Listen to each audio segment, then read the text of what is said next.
केंद्रीय मंत्रिमंडल में मेरे साथी श्रीमान अमित शाह, चंडीगढ़ के प्रशासक श्री गुलाबचंद कटारिया जी, राज्यसभा के मेरे साथी सांसद सतनाम सिंह संधू जी, उपस्थित अन्य जनप्रतिनिधिगण, देवी और सज्जनों, चंडीगढ़ आने से लगता है कि अपनों के बीच आ गया हूं।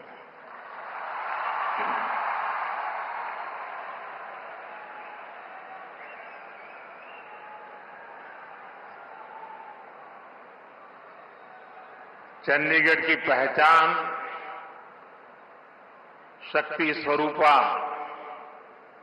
मां चंडी का नाम से जुड़ी है।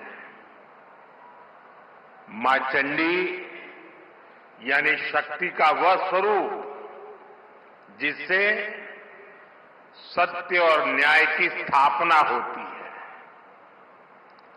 यही भावना भारतीय न्याय संहिता, नागरिक सुरक्षा संहिता के पूरे प्रारूप का आधार भी है। एक ऐसे समय में जब देश विकसित भारत का संकल्प लेकर आगे बढ़ रहा है, जब संविधान के 75 वर्ष हुए हैं, तब संविधान की भावना से प्रेरित भारतीय न्याय संहिता का प्रभाव प्रारंभ होना, उसका प्रभाव में आना एक बहुत बड़ी शुरुआत है। देश के नागरिकों के लिए हमारे संविधान ने जिन आदर्शों की कल्पना की थी, उन्हें पूरा करने की दिशा में ये ठोस प्रयास है। ये कानून कैसे अमल में लाए जाएंगे, अभी मैं इसका लाइव डेमो देख रहा था और मैं भी यहां सबसे आग्रह करता हूं कि समय निकाल करके इस लाइव डेमो को जरूर देखें। लॉ के स्टूडेंट देखें, बार के साथी देखें, जुडिशरी के भी साथियों को अगर सुविधा हो वे भी देखें। मैं इस अवसर पर सभी देशवासियों को भारतीय न्याय संहिता, नागरिक संहिता के लागू होने की अनेक अनेक शुभकामनाएं देता हूं और चंडीगढ़ प्रशासन से जुड़े सबको बधाई देता हूं। साथियों, देश की नई न्याय संहिता अपने आप में जितना समग्र दस्तावेज है, इसको बनाने की प्रक्रिया भी उतनी ही व्यापक रही है। इसमें देश के कितने ही महान संविधानविदों और कानूनविदों की मेहनत जुड़ी है। गृह मंत्रालय ने इसे लेकर जनवरी 2020 में सुझाव मांगे थे। इसमें देश के मुख्य न्यायाधीशों का सुझाव और मार्गदर्शन रहा। इनमें हाई कोर्ट के चीफ जस्टिस, उन्होंने भरपूर सहयोग दिया। देश का supreme court, 16 high court, judicial academy, अनेकों लॉ इंस्टीट्यूशंस, सिविल सोसाइटी के लोग, अन्य बुद्धिजीवी, इन सब ने वर्षों तक मंथन किया, संवाद किया, अपने अनुभवों को पिरोया। आधुनिक परिप्रेक्ष्य में देश की जरूरतों पर चर्चा की गई। आजादी के 7 दशकों में न्याय व्यवस्था के सामने जो चैलेंजेज आए, उन पर गहन मंथन किया गया। हर कानून का व्यवहारिक पक्ष देखा गया, फ्यूचरिस्टिक पैरामीटर पर उसे कसा गया। तब भारतीय न्याय संहिता अपने इस स्वरूप में हमारे सामने आई है। मैं इसके लिए देश के सुप्रीम कोर्ट का, ऑनरेबल जजेस का, देश की सभी हाई कोर्ट्स का, विशेषकर हरियाणा पंजाब हाई कोर्ट का मैं विशेष आभार प्रकट करता हूं। मैं बार का भी धन्यवाद करता हूं कि जिन्होंने आगे आकर इस न्याय संहिता की ओनरशिप ली। बार के सभी साथी बहुत बहुत अभिनंदन के अधिकारी हैं। मुझे भरोसा है सबके सहयोग से बनी भारत की ये न्याय संहिता भारत की न्याय यात्रा में मील का पत्थर साबित होगी। साथियों, हमारे देश ने 1947 में आजादी हासिल की थी। आप कल्पना करिए, सदियों की गुलामी के बाद जब हमारा देश आजाद हुआ,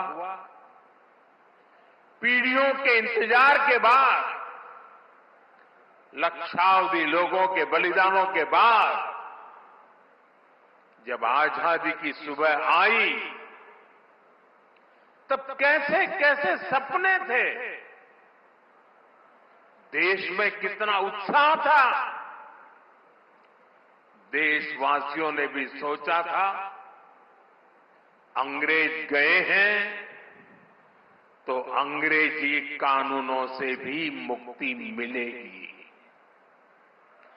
अंग्रेजों के अत्याचार का, उनके शोषण का जरिया ये कानून ही तो थे। ये कानून बनाए भी तब गए थे जब अंग्रेजी सत्ता भारत पर अपना शिकंजा बनाए रखने के लिए कुछ भी करने को तैयार थी।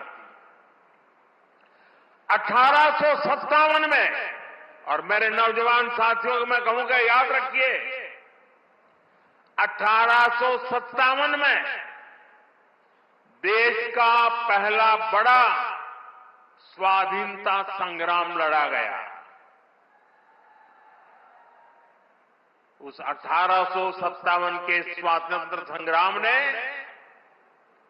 अंग्रेजी हुकूमत की जड़ें हिला दी थी। देश के हर कोने में बहुत बड़ी चुनौती पैदा कर दी थी।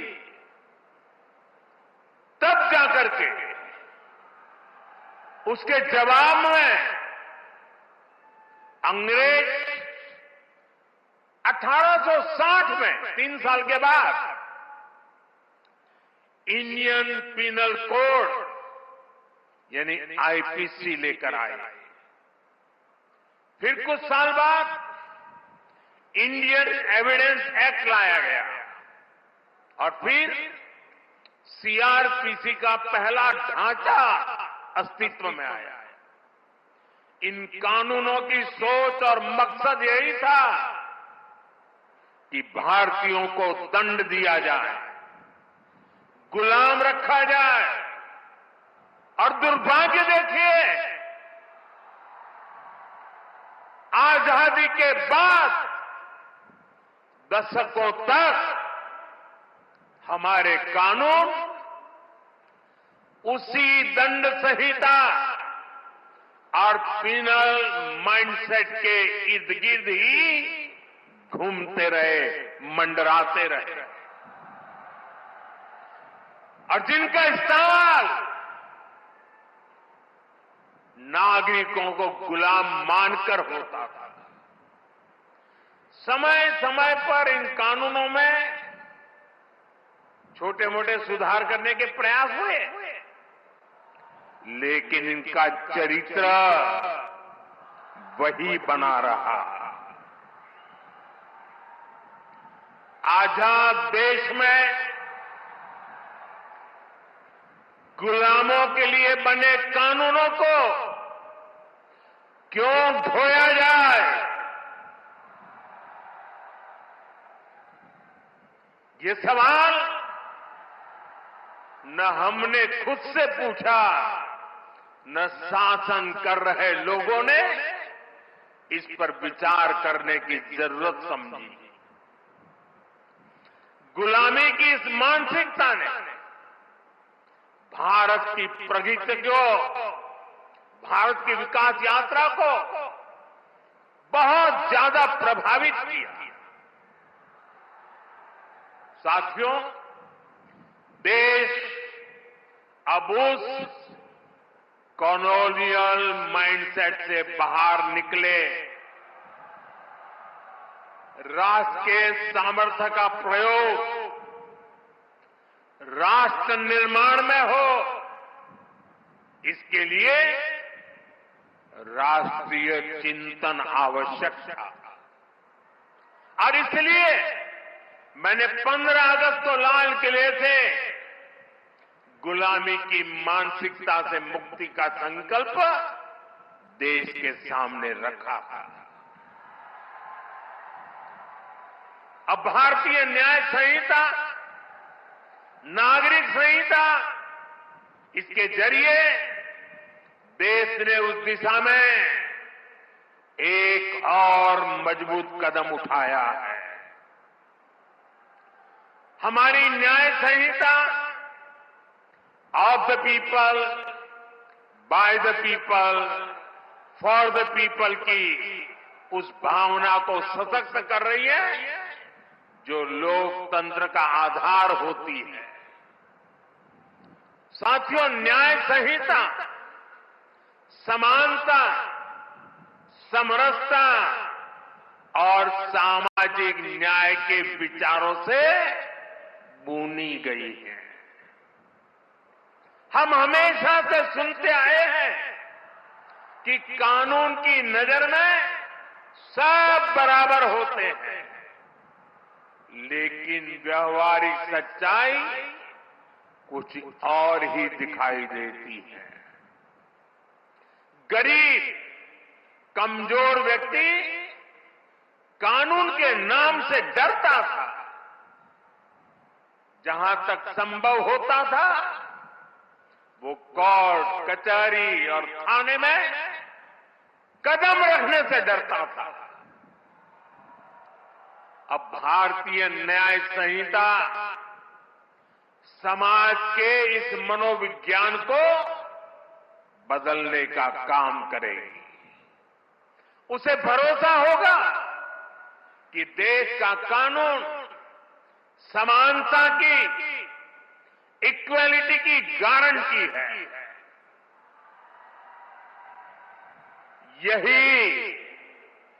यही सच्चा सामाजिक न्याय है, जिसका भरोसा हमारे संविधान में दिलाया गया है। साथियों, भारतीय न्याय संहिता, भारतीय नागरिक सुरक्षा संहिता हर पीड़ित के प्रति संवेदनशीलता से परिपूर्ण है।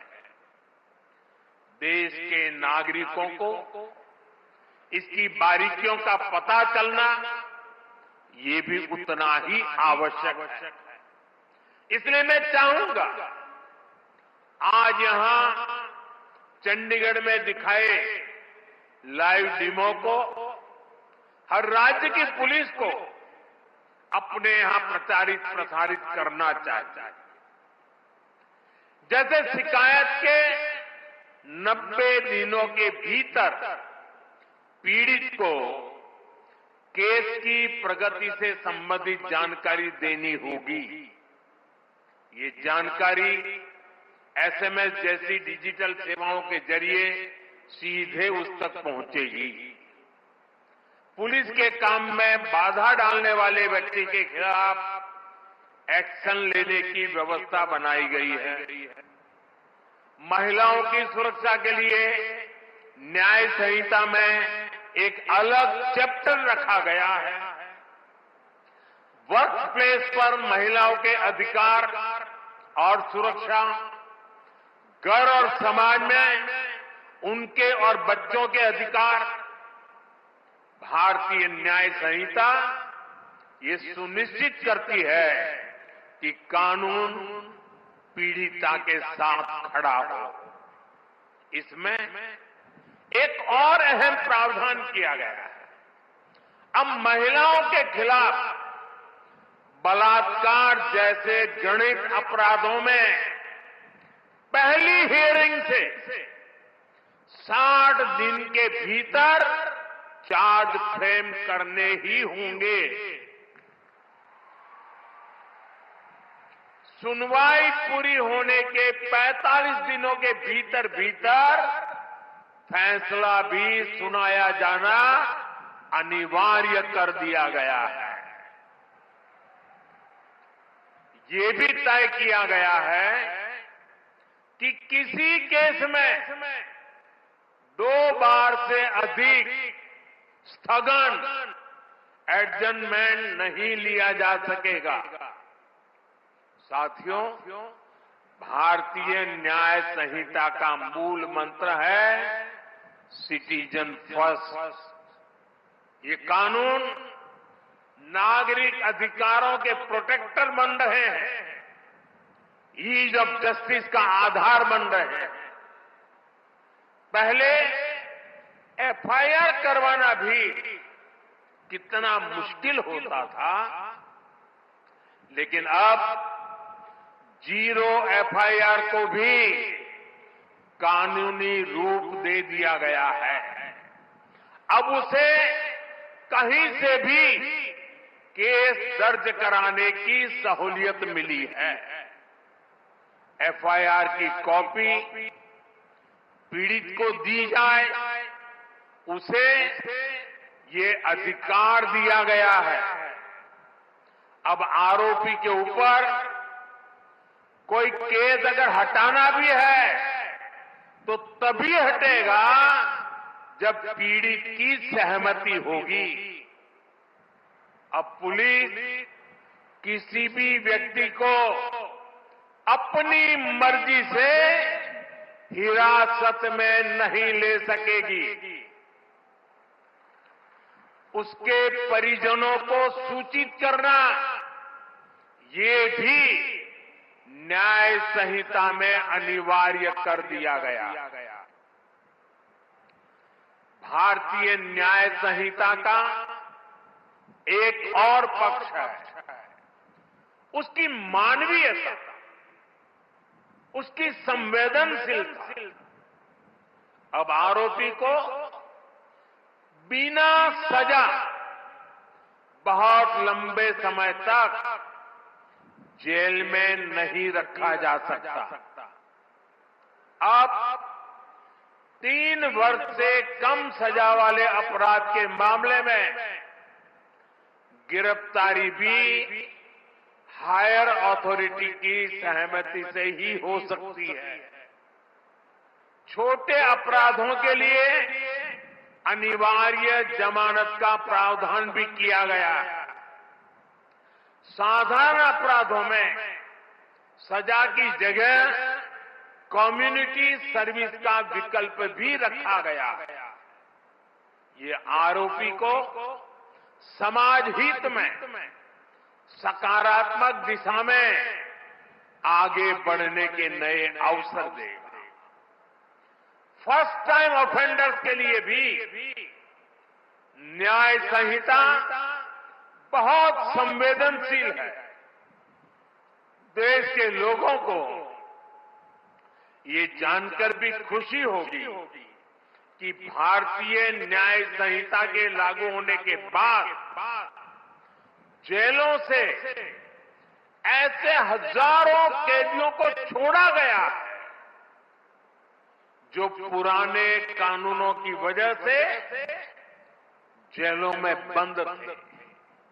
आप कल्पना कर सकते हैं, एक नई व्यवस्था, नया कानून नागरिक अधिकारों के सशक्तिकरण को कितनी ऊंचाई दे सकता है। साथियों, न्याय की पहली कसौटी है समय से न्याय मिलना। हम सब बोलते और सुनते भी आए, जस्टिस डिलेड, जस्टिस डिनाइड।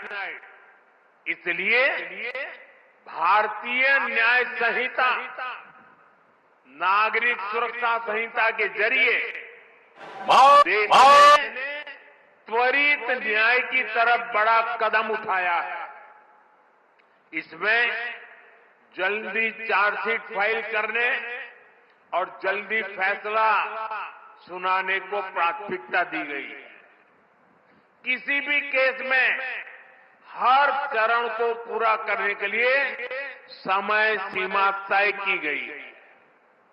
ये व्यवस्था देश में लागू हुए अभी कुछ ही महीने हुए हैं।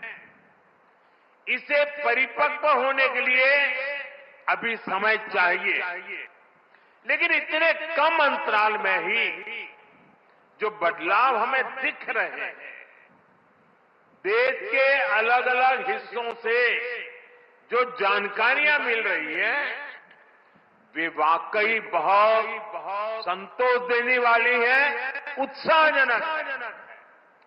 आप लोग तो यहां भली बात ही जानते हैं, हमारे इस चंडीगढ़ में ही वाहन चोरी, व्हीकल की चोरी करने के एक केस में एफआईआर होने के बाद आरोपी को सिर्फ 2 महीने 11 दिन में अदालत ने सजा सुना दी, उसको सजा मिल गई। क्षेत्र में अशांति फैलाने के एक और आरोपी को अदालत ने सिर्फ 20 दिन में पूरी सुनवाई के बाद सजा भी सुनाई दी। दिल्ली में भी एक केस में एफआईआर से लेकर फैसला आने तक सिर्फ 60 दिन का समय लगा। आरोपी को 20 साल की सजा सुनाई गई। बिहार के छपरा में भी एक मर्डर केस में एफआईआर से लेकर फैसला आने तक सिर्फ 14 दिन लगे और आरोपियों को उम्र कैद की सजा हो गई। ये फैसले दिखाते हैं कि भारतीय न्याय संहिता की ताकत क्या है, उसका प्रभाव क्या है।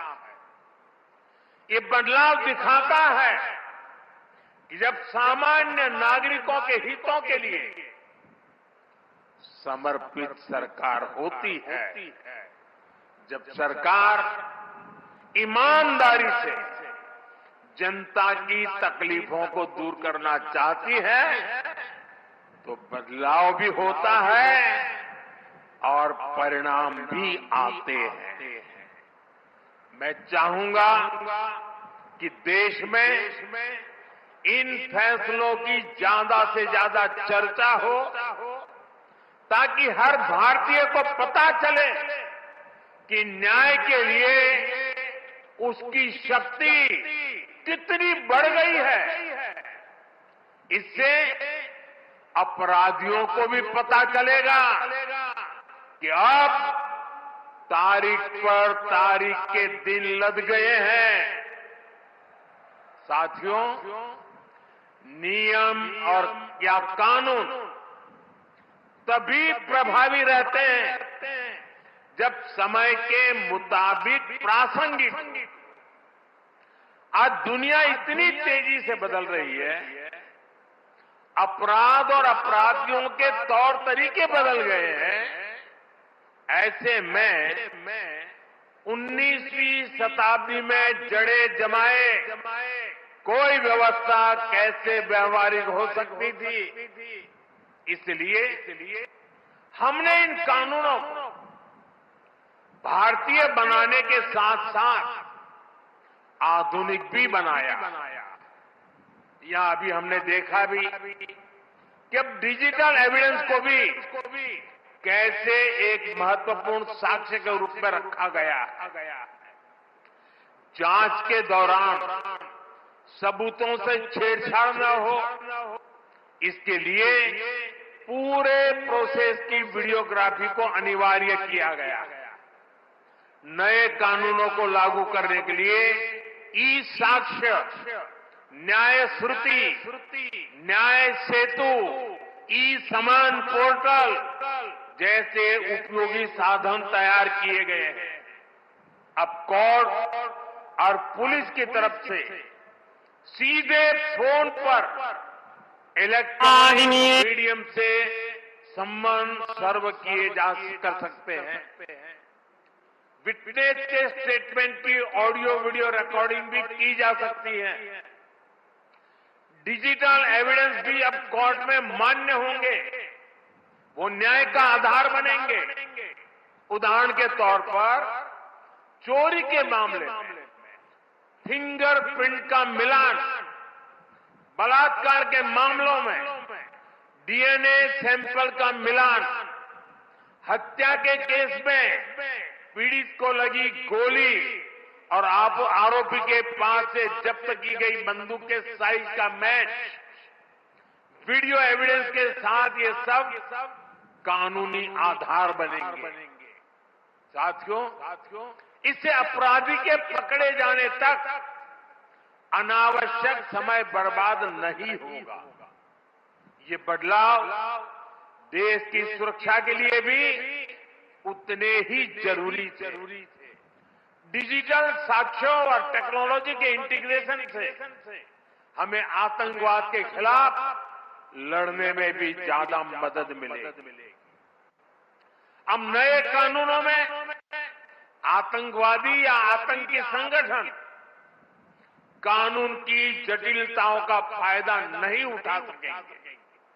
साथियों, नई न्याय संहिता, नागरिक सुरक्षा संहिता से हर विभाग की प्रोडक्टिविटी बढ़ेगी और देश की प्रगति को गति मिलेगी। कानूनी अड़चनों के कारण जो भ्रष्टाचार को बल मिलता था, उस पर लगाम लगाने में मदद मिलेगी। ज्यादातर विदेशी निवेशक पहले भारत में इसलिए निवेश नहीं करना चाहते थे क्योंकि कोई मुकदमा हुआ तो उसी में वर्षों निकल जाएंगे। जब ये डर खत्म होगा तो निवेश बढ़ेगा, देश की अर्थव्यवस्था मजबूत होगी। साथियों, देश का कानून नागरिकों के लिए होता है, इसलिए कानूनी प्रक्रियाएं भी पब्लिक की सुविधा के लिए होनी चाहिए। लेकिन पुरानी व्यवस्था में प्रोसेस ही पनिशमेंट बन गया था। एक स्वस्थ समाज में कानून का संबल होना चाहिए, लेकिन आईपीसी में केवल कानून का डर ही एकमात्र तरीका था, वो भी अपराधी से ज्यादा ईमानदार लोगों को, जो बेचारे विक्टिम है, उनको डर रहता है। यहां तक कि सड़क पर किसी का एक्सीडेंट हो जाए तो लोग मदद करने से घबराते थे। उन्हें लगता था कि उल्टा वो खुद पुलिस के पचड़े में फंस जाएंगे। लेकिन अब मदद करने वालों को इन परेशानियों से मुक्त कर दिया गया। इसी तरह हमने अंग्रेजी शासन के 1500 से ज्यादा कानून, पुराने कानूनों को भी खत्म किया। जब ये कानून खत्म हुए तब लोगों को हैरानी हुई थी कि क्या देश में ऐसे ऐसे कानून हम ढो रहे थे, ऐसे ऐसे कानून बने थे। साथियों, हमारे देश में कानून नागरिक सशक्तिकरण का माध्यम बने, इसके लिए हम सबको अपना नजरिया व्यापक बनाना चाहिए। ये बात मैं इसलिए कह रहा हूं क्योंकि हमारे यहां कुछ कानूनों की तो खूब चर्चा हो जाती है, चर्चा होनी भी चाहिए, लेकिन कई अहम कानून हमारे विमर्श से वंचित रह जाते हैं। जैसे आर्टिकल 370 हटा, इस पर खूब बात हुई। 3 तलाक पर कानून आया, उसकी खूब चर्चा हुई। इन दिनों वक्फ बोर्ड से जुड़े कानून पर बहस चल रही है। हमें चाहिए हम इतना ही महत्वपूर्ण उन कानूनों को भी दें जो नागरिकों की गरिमा और स्वाभिमान बढ़ाने के लिए बने। अब जैसे आज अंतर्राष्ट्रीय दिव्यांग दिवस है। देश के दिव्यांग हमारे ही परिवार के सदस्य हैं, लेकिन पुराने कानूनों में दिव्यांगों को किस कैटेगरी में रखा गया था?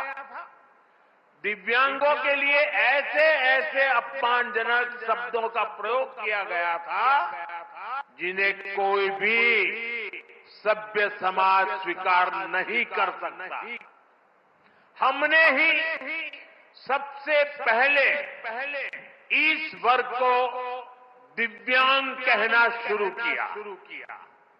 उन्हें कमजोर फील कराने वाले शब्दों से छुटकारा दिया। 2016 में हमने rights of persons with disability act लागू करवाया। ये केवल दिव्यांगों से जुड़ा कानून नहीं था, ये समाज को और ज्यादा संवेदनशील बनाने का अभियान भी था। नारी शक्ति बंधन अधिनियम अभी इतने बड़े बदलाव की नींव रखने जा रहा है। इसी तरह ट्रांसजेंडर से जुड़े कानून, मीडिएशन एक्ट, जीएसटी एक्ट, ऐसे कितने ही कानून बने हैं जिन पर सकारात्मक चर्चा आवश्यक है। साथियों, किसी भी देश की ताकत उसके नागरिक होते हैं और देश का कानून नागरिकों की ताकत होता है। इसलिए जब भी कोई बात होती है तो लोग गर्व से कहते हैं कि I am a law abiding citizen. कानून के प्रति नागरिकों की ये निष्ठा राष्ट्र की बहुत बड़ी पूंजी होती है। ये पूंजी कम न हो, देशवासियों का विश्वास बिखरे ना, ये हम सबकी सामूहिक जिम्मेदारी है। इसलिए मैं चाहता हूं कि हर विभाग, हर एजेंसी, हर अधिकारी और हर पुलिसकर्मी नए प्रावधानों को जाने उनकी भावना को समझे। विशेष रूप से मैं देश के सभी राज्य सरकारों से अनुरोध करना चाहता हूं, भारतीय न्याय संहिता, नागरिक सुरक्षा संहिता प्रभावी ढंग से लागू हो, उनका जमीन पर असर दिखे, इसके लिए सभी राज्य सरकारों को सक्रिय होकर काम करना होगा। और मेरा फिर कहना है, नागरिकों को अपने इन अधिकारों की ज्यादा से ज्यादा जानकारी होनी चाहिए। हमें मिलकर इसके लिए प्रयास करना, क्योंकि ये जितना प्रभावी तरीके से लागू होंगे, हम देश को उतना ही बेहतर भविष्य दे पाएंगे। ये भविष्य आपके भी और आपके बच्चों का भी जीवन तय करने वाला है, आपके सर्विस सेटिस्फैक्शन को तय करने वाला है। मुझे विश्वास है हम सब मिलकर इस दिशा में काम करेंगे, राष्ट्र निर्माण में अपनी भूमिका बढ़ाएंगे। इसी के साथ आप सभी को, सभी देशवासियों को एक बार फिर भारतीय न्याय संहिता, नागरिक सुरक्षा संहिता की बहुत बहुत शुभकामनाएं देता हूं। और चंडीगढ़ का ये शानदार माहौल, आपका प्यार, आपका उत्साह, उसको सलाम करते हुए मेरी वाणी को विराम देता हूं। बहुत बहुत धन्यवाद। प्रधानमंत्री नरेंद्र मोदी को आप सुन रहे थे। चंडीगढ़ से जनता को संबोधित करते हुए न्यू इंडिया के 3 नए आपराधिक कानूनों की केंद्रीय समीक्षा उन्होंने की। केस पूरा करने के लिए समय सीमा तय की गई है। पीएम ने अपने भाषण में कहा कि अब तारीख पे तारीख का इंतजार नहीं करना पड़ेगा, किसी भी केस में जल्द से जल्द फैसला लिया जाएगा। नए कानून बनाने की प्रक्रिया व्यापक रही, प्रधानमंत्री ने कहा। अंग्रेज गए हैं तो अंग्रेजी कानूनों से मुक्ति भी मिलेगी। गरीब व्यक्ति कोर्ट थाने में कदम रखने से डरता था। भारत के नागरिकों को न्याय दिलाने के लिए अब ये नए कानून बनाए गए हैं। नए कानूनों में दंड की जगह नहीं, सिर्फ न्याय। अब तारीख पर तारीख से मुक्ति मिलेगी। प्रधानमंत्री मोदी और केंद्रीय गृह मंत्री अमित शाह दोनों ने ये बात कही कि अब तारीख पे तारीख से मुक्ति मिलेगी, क्योंकि नया भारत है, न्यू इंडिया है, तो कानून भी नए होने चाहिए। इसके साथ ही प्रधानमंत्री नरेंद्र मोदी ने कहा कि देश में इन फैसलों की ज्यादा से ज्यादा चर्चा होनी चाहिए, ताकि जन जन तक ये नए कानूनों की जानकारी जो है वो पहुंचे। पहले जहां गरीब व्यक्ति कोर्ट कचहरी के चक्कर काटने से ही डरता था, अब ये नए कानून उन्हें न्याय दिलाने का काम करेंगे। केस पूरा करने के लिए समय सीमा तय की गई है। तारीख पे तारीख का इंतजार नहीं करना पड़ेगा, जल्द से जल्द केस जो है वो पूरा हो। नए कानूनों में इसके लिए प्रावधान रखे गए हैं। और जब समीक्षा कर रहे थे प्रधानमंत्री नरेंद्र मोदी, उनके साथ केंद्रीय गृह मंत्री अमित शाह भी मौजूद रहे। उस दौरान की भी ये तस्वीरें हम आपको दिखा रहे हैं। पीएम को पुलिस ऑफिसर ने मामलों को सुलझाकर भी दिखाया। एक एक चीज उन्हें कहा जा सकता है कि दिखाई गई और समझाई गई।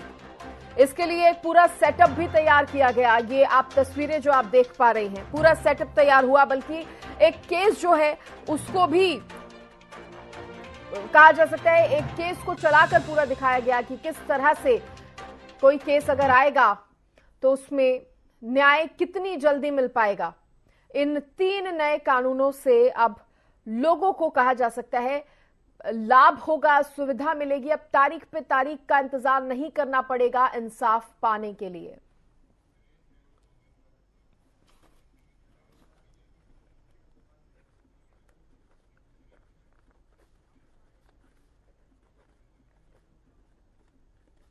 और देखिए, इसी पर ज्यादा बातचीत करने के लिए खास मेहमान हमारे साथ जुड़े हैं।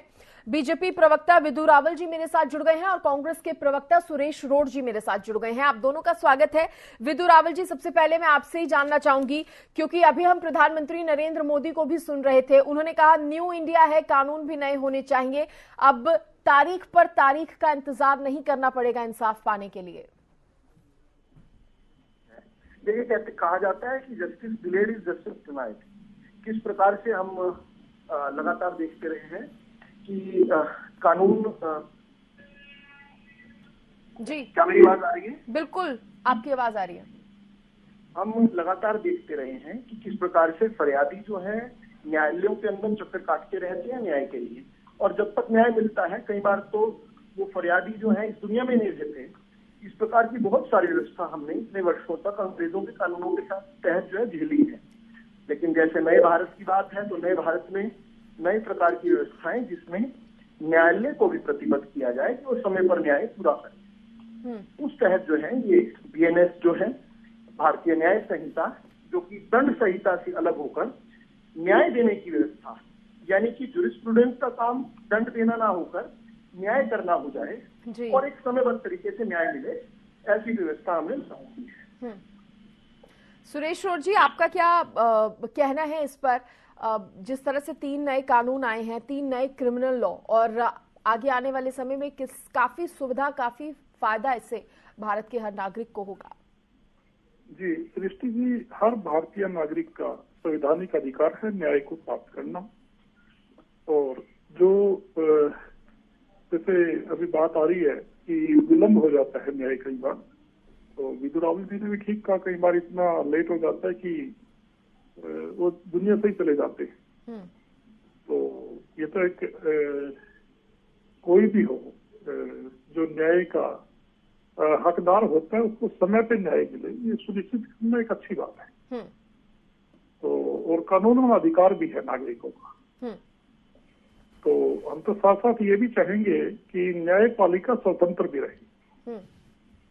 ये प्रधानमंत्री जी को ये भी नहीं भूलना चाहिए कि उनका ही काल था मुगल काल के बाद, जिसमें 4 सुप्रीम कोर्ट के न्यायाधीशों ने न्यायपालिका के ऊपर बढ़ रहे दबाव को लेकर एक प्रेस कॉन्फ्रेंस की थी।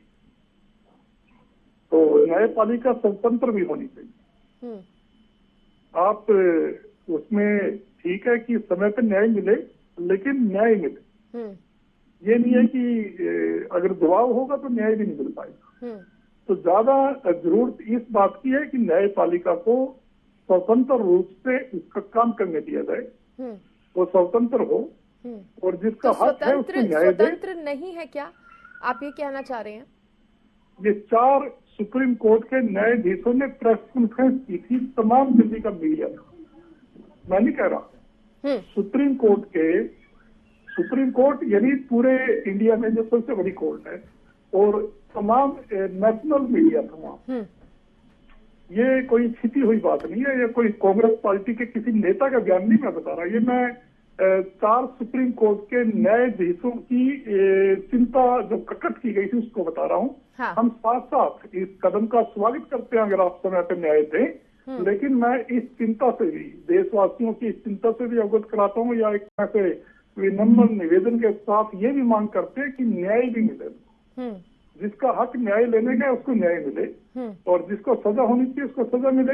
विलंब हो ये अच्छी बात है, लेकिन वो इस दिशा में भी चले, ये सुनिश्चित करना भी हमारा दायित्व है सरकार का आज इस नए भारत में, कि इसमें कोई किसी तरीके की गुंजाइश न्याय को प्रभावित करने की ना बचे, ये भी सुनिश्चित करना उससे भी ज्यादा विदु रावल जी सृष्टि। कानूनों का तो समर्थन कर ही रहे हैं, सुरेश रोड जी तारीफ भी कर रहे हैं, साथ ही कह रहे हैं न्यायपालिका को भी स्वतंत्र होना चाहिए। ये बहुत अच्छी बात कह रहे हैं कि न्यायपालिका को स्वतंत्र होना चाहिए, और बार बार इन्होंने 3 बार उल्लेख किया कि वो 4 की बजाय 5 न्यायाधीश थे जिन्होंने प्रेस कॉन्फ्रेंस की। हाँ। और उन्होंने प्रेस कॉन्फ्रेंस करके क्या कहा था? ये नहीं कहा था कि सरकार दबाव डाल रही है, वो ये कह रहे थे कि जो रजिस्ट्रार और सुप्रीम कोर्ट हैं, जो कि केसेस को ट्रांसफर करते हैं, किसके पास, कौन से जज के पास किस प्रकार के मामले जाएं, कौन से मामले जाएं, उसमें जो है पूरी तरीके से पारदर्शिता नहीं जो है बरती जा रही है। जो कि न्यायालय के भीतर की व्यवस्था थी, ऐसा कोई नहीं बात कही थी कि कांग्रेस या बीजेपी को दबाव बना रही है। तो बात ये थी कि उनके पास किस नेचर के जो मामले आते हैं उसमें जो है पारदर्शिता होनी चाहिए। लेकिन इन 4 जजों का, 5 जजों का बार बार सुरेश करोड़ जी नाम तो ले रहे हैं, लेकिन उन 4 जजों को बाद में इन्होंने उनको भी कॉम्प्रोमाइज बताया, उनका बार बार नाम का उपयोग कर रहे हैं। उनमें एक जज जो थे, जो बाद में चीफ जस्टिस ऑफ इंडिया बने, रंजन गोगोई, उनके खिलाफ ये बोल रहे हैं, लगातार बोल रहे हैं कि उनको राज्यसभा का मेंबर क्यों बनाया गया, उनके फैसलों पर इन्होंने जो है कटाक्ष किया।